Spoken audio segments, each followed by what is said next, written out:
Hi friends, ನಾನು ನಿಮ್ಮ Sharan. Friends, ಈ ವಿಡಿಯೋದಲ್ಲಿ ಆಟೋ ಪೇ ಆಪ್ಷನ್ನ ಹೇಗೆ ಕ್ಯಾನ್ಸಲ್ ಮಾಡೋದು ಅಂತೇಳಿ ನಿಮಗೆ ತಿಳಿಸ್ಕೊಡ್ತೀನಿ. ಫ್ರೆಂಡ್ಸ್, ಭಾಳಷ್ಟು ಅಪ್ಲಿಕೇಶನ್ನಲ್ಲಿ ಆಟೋ ಪೇ ಆಪ್ಷನ್ ಇರುತ್ತೆ, ಅದು ಆಟೋಮೆಟಿಕ್ಕಾಗಿ ಎನೇಬಲ್ ಆಗಿರುತ್ತೆ. ಫ್ರೆಂಡ್ಸ್, ನಿಮಗೆ ಒಂದೊಂದು ಅಪ್ಲಿಕೇಶನ್ ಒಂದೊಂದು ಟೈಮಲ್ಲಿ ಇಷ್ಟ ಆಗುತ್ತೆ, ಅದರಲ್ಲಿ ನೀವು ಆ ಅಪ್ಲಿಕೇಶನ್ ಯೂಸ್ ಮಾಡ್ತೀರಾ, ಅದರಲ್ಲಿ ವರ್ಕ್ ಮಾಡ್ತೀರಾ. ಸ್ವಲ್ಪ ದಿನ ಆದಮೇಲೆ ಆ ಅಪ್ಲಿಕೇಶನಿಂದ ಯೂಸ್ ಇರಲ್ಲ, ಅಂದರೆ ಆ ಅಪ್ಲಿಕೇಶನ್ ಜಾಸ್ತಿ ಯೂಸ್ ಮಾಡ್ತಾ ಇರಲ್ಲ, ಆವಾಗ ನೀವು ಬೇಡ ಅನಿಸುತ್ತೆ. ಆದರೆ ಆಟೋ ಪೇ ಒಂದು ಆಪ್ಷನಲ್ಲಿ ಇರುತ್ತೆ, ಅದು ನಿಮ್ಮ ಅಕೌಂಟಿಂದ ದುಡ್ಡು ಕಟ್ ಆಗ್ತಾ ಇರುತ್ತೆ. ಫ್ರೆಂಡ್ಸ್, ಅಂದರೆ ನೀವು ಯಾವಾಗ ಅಪ್ಲಿಕೇಶನ್ ನೀವು ಡೌನ್ಲೋಡ್ ಮಾಡಿಕೊಂಡು ಯೂಸ್ ಮಾಡ್ತಾ ಇರ್ತೀರ, ಆವಾಗ ಫಸ್ಟ್ ಟೈಮ್ ನಿಮಗೆ ಪೇಮೆಂಟ್ ಕಟ್ ಆಗುತ್ತೆ. ಅದಾದಮೇಲೆ ನೆಕ್ಸ್ಟ್ ಮಂತ್ಲಿ ಅದು ದುಡ್ಡು ಕಟ್ ಆಗ್ತಾ ಇರುತ್ತೆ. ಆವಾಗ ನಿಮಗೆ ಫಸ್ಟಿಗೆ ಇಷ್ಟ ಇರುತ್ತೆ, ಆವಾಗ ಯೂಸ್ ಮಾಡ್ಕೊಂಡಿರ್ತೀರ. ಅದಾದಮೇಲೆ ನೆಕ್ಸ್ಟ್ ಯೂಸ್ ಮಾಡ್ತಾ ಇರಲ್ಲ, ಆದರೂ ಕೂಡ ದುಡ್ಡು ಪೇ ಮಾಡಬೇಕಾಗುತ್ತೆ, ಅಂದರೆ ಆಟೋಮೆಟಿಕ್ಕಾಗಿ ದುಡ್ಡು ಕಟ್ ಆಗ್ತಾ ಇರುತ್ತೆ. ಫಾರ್ ಎಕ್ಸಾಂಪಲ್, ಇಲ್ಲಿ ನೋಡ್ತಿದ್ರೆ ಹಾಟ್ಸ್ಟಾರ್ ಅಪ್ಲಿಕೇಶನ್ ಇದೆ, ಮತ್ತು ಸೀಕೋ ಅಪ್ಲಿಕೇಶನ್ ಅಂತಿದೆ, ಮತ್ತು ಗಾನ್ ಅಪ್ಲಿಕೇಶನ್, ಬೇರೆ ಬೇರೆ ಅಪ್ಲಿಕೇಶನ್ಸ್ ಇದೆ. ಈ ಅಪ್ಲಿಕೇಶನ್ಸ್ ಎಲ್ಲ ನೀವು ಡೌನ್ಲೋಡ್ ಮಾಡಿದ ತಕ್ಷಣ ಫಸ್ಟ್ ಪೇಮೆಂಟ್ ಆಗುತ್ತೆ. ಅದಾದಮೇಲೆ ಆಟೋ ಪೇ ಅಂತೇಳಿ ಇರುತ್ತೆ. ನೀವು ಅಲ್ಲಿ ಕ್ಯಾನ್ಸಲ್ ಮಾಡೋಕ್ಕೆ ಆಪ್ಷನ್ ಇರೋದಿಲ್ಲ, ಆಟೋ ಪೇನ ನೀವು ಎನೇಬಲ್ ಮಾಡಲೇಬೇಕಾಗಿರುತ್ತೆ. ಎನೇಬಲ್ ಮಾಡಿದಾದ್ಮೇಲೆ ಫಸ್ಟ್ ಪೇಮೆಂಟ್ ನೀವು ಮಾಡ್ತೀರಾ, ನೆಕ್ಸ್ಟ್ ಮಂತ್ ಆಟೋಮೆಟಿಕ್ಕಾಗಿ ದುಡ್ಡು ಕಟ್ ಆಗ್ತಾ ಇರುತ್ತೆ. ಫ್ರೆಂಡ್ಸ್, ಅದಕ್ಕಾಗಿ ಇಂಥ ಅಪ್ಲಿಕೇಶನ್ನಲ್ಲಿ ನೀವು ಏನಾದರೂ ಆಟೋ ಪೇ ಎನೇಬಲ್ ಮಾಡಿದರೆ ಅದನ್ನು ಹೇಗೆ ಡಿಸೇಬಲ್ ಮಾಡೋದು, ಹೇಗೆ ಅದನ್ನು ಆಫ್ ಮಾಡೋದು ಅಂತೇಳಿ ನಿಮಗೆ ತಿಳಿಸ್ಕೊಡ್ತೀನಿ. ಒಂದೊಂದು ಅಪ್ಲಿಕೇಶನಲ್ಲಿ ಅಪ್ಲಿಕೇಶನಲ್ಲೇ ಇರುತ್ತೆ ಡಿಆಕ್ಟಿವೇಟ್ ಮಾಡೋದು, ಡಿಸೇಬಲ್ ಮಾಡೋದಿರುತ್ತೆ. ಒಂದು ವೇಳೆ ಇರಲಿಲ್ಲ ಅಂತಂದರೆ ಯಾವ ರೀತಿ ಡೌನ್ಲೋಡ್ ಮಾಡ್ಕೋಬೇಕು ಅಂತ, ಯಾವ ರೀತಿ ನೀವು ಡಿಸೇಬಲ್ ಮಾಡ್ಬೋದು ಅಂತೇಳಿ ನಿಮಗೆ ತಿಳಿಸ್ಕೊಡ್ತೀನಿ. ಈ ರೀತಿ ಇರುತ್ತೆ ಅಪ್ಲಿಕೇಶನ್. ಹಾಟ್ಸ್ಟಾರ್ ಆಗಲಿ, ಸೀಕೋ ಆಗಲಿ, ಗಾನಾ ಆಗಲಿ, ವಿಂಕ್ ಮ್ಯೂಸಿಕ್ ಆಗಲಿ, ಮತ್ತು ಸ್ಮ್ಯೂಲ್ ಸಿಂಗ್ ಅಂತ ಅಪ್ಲಿಕೇಶನ್ ಇದೆ. ಆ ಥರ ಭಾಳಷ್ಟಿದೆ. ಆ ಥರ ಅಪ್ಲಿಕೇಶನ್ಸ್ ನೀವು ಏನಾದ್ರು ಯೂಸ್ ಮಾಡಿದರೆ ಮತ್ತು ಆಟೋಮೆಟಿಕ್ಕಾಗಿ ದುಡ್ಡು ಕಟ್ ಆಗ್ತಾ ಇದ್ದರೆ ನಿಮಗೆ ಈ ರೀತಿ ಕ್ಯಾನ್ಸಲ್ ಮಾಡ್ಕೋಬೋದು. ಏನು ಮಾಡ್ಬೋದು ಅಂತಂದರೆ, ನೀವು ಭಾಳಷ್ಟು ಜನ ಫೋನ್ಪೇಯಿಂದನೇ ಅಮೌಂಟ್ನ ನೀವು ಪೇ ಮಾಡ್ತಾ ಇರ್ತೀರ. ಆ ಅಪ್ಲಿಕೇಶನ್ನ ಓಪನ್ ಮಾಡೋಣ. ಫೋನ್ಪೇ ಅಪ್ಲಿಕೇಶನ್ನ ಓಪನ್ ಮಾಡೋಣ.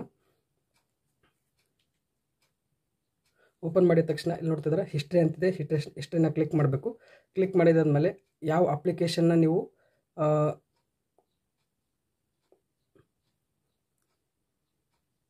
ಸಬ್ಸ್ಕ್ರೈಬ್ ಮಾಡಿರ್ತೀರ ಆ ಅಪ್ಲಿಕೇಶನ್ನ ನೀವು ಇಲ್ಲಿ ಸರ್ಚ್ ಮಾಡಬೇಕು. ಅಂದರೆ ಆ ಅಪ್ಲಿಕೇಶನ್ ನೀವು ಪೇಮೆಂಟ್ ಮಾಡಿರ್ತೀರಲ್ಲ ಅದನ್ನು ನೀವು ಇಲ್ಲಿ ಸರ್ಚ್ ಮಾಡಬೇಕು. ಇಲ್ಲಿ ನೋಡ್ತಿದ್ದಾರೆ friends, Disney plus Hotstar.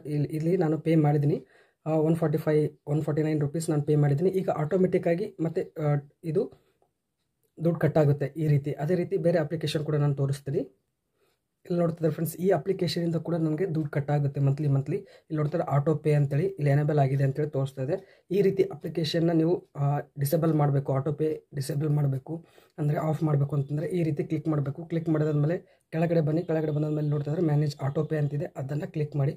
Click ಮಾಡಿದಾದ್ಮೇಲೆ ಈ ರೀತಿ ಓಪನ್ ಆಗುತ್ತೆ. ಓಪನ್ ಆದಮೇಲೆ ಕೆಳಗಡೆ ಬರಬೇಕು. ಬಂದಾದ್ಮೇಲೆ ಇಲ್ಲಿ ನೋಡ್ತಿದ್ರೆ ಡಿಲೀಟ್ ಆಟೋ ಪೇ ಅಂತಿದೆ, ಅದನ್ನು ಕ್ಲಿಕ್ ಮಾಡಬೇಕು ಫ್ರೆಂಡ್ಸ್. ಕ್ಲಿಕ್ ಮಾಡಿದಾದ್ಮೇಲೆ ಈ ರೀತಿ ಓಪನ್ ಆಗುತ್ತೆ. ಇಲ್ಲಿ ಯಾಕೆ ನೀವು ಆಟೋ ಪೇನ ಕ್ಯಾನ್ಸಲ್ ಮಾಡ್ತಾ ಇದ್ದೀರಾ, ಡಿಲೀಟ್ ಮಾಡ್ತಾ ಇದ್ದೀರಾ ಅಂತೇಳಿ ಕೇಳ್ತಾ ಇದ್ದಾರೆ. ಇದರಲ್ಲಿ ಆಪ್ಷನ್ನ ನೀವು ಸೆಲೆಕ್ಟ್ ಮಾಡ್ಕೋಬೇಕು. ಒಂದೊಂದು ಅಪ್ಲಿಕೇಶನಲ್ಲಿ ಕೇಳುತ್ತೆ, ಒಂದೊಂದು ಅಪ್ಲಿಕೇಶನಲ್ಲಿ ಕೇಳಲ್ಲ. ಇದರಲ್ಲಿ ನಾನು ಯಾವುದಾದ್ರೂ ಒಂದು ಸೆಲೆಕ್ಟ್ ಮಾಡ್ಕೋತೀನಿ, ಅದರಲ್ಲಿ ಓದ್ಕೊಂಡು. ನೋಡ್ತಿದ್ರೆ ಫಸ್ಟ್ ಆಪ್ಷನ್ ಇದೆ, I do not have funds to continue the subscription ಅಂತಿದೆ, ಅದನ್ನು ಸೆಲೆಕ್ಟ್ ಮಾಡ್ಕೋತೀನಿ. ಸೆಲೆಕ್ಟ್ ಮಾಡ್ಕೊಂಡು ಇಲ್ಲಿ ಪ್ರೊಸೀಡ್ ಅಂತಿದೆ, ಅದನ್ನು ಕ್ಲಿಕ್ ಮಾಡ್ತೀನಿ. ಕ್ಲಿಕ್ ಮಾಡಿದ್ಮೇಲೆ ಇಲ್ಲಿ ಪಾಸ್ ಮಾಡಬೇಕಾ ಅಥವಾ ಡಿಲೀಟ್ ಮಾಡಬೇಕಾ ಅಂತ ಇಲ್ಲಿ ಕೇಳ್ತಾ ಇದೆ. ಪಾಸ್ ಅಂದರೆ ಸ್ವಲ್ಪ ದಿನ ಮಟ್ಟಿಗೆ ಪಾಸ್ ಆಗುತ್ತೆ, ಅದಾದಮೇಲೆ ಮತ್ತೆ ಆಟೋ ಪೇ ಆಗುತ್ತೆ. 1 ತಿಂಗಳು 1.5 ತಿಂಗಳು ಈ ಥರ ಪಾಸ್ ಆಗುತ್ತೆ, ಅದಾದಮೇಲೆ ಮತ್ತೆ ಆಟೋ ಪೇ ಆಗುತ್ತೆ. ಆ ಥರ ಆಪ್ಷನ್ ಇರುತ್ತೆ ಅಲ್ಲಿ.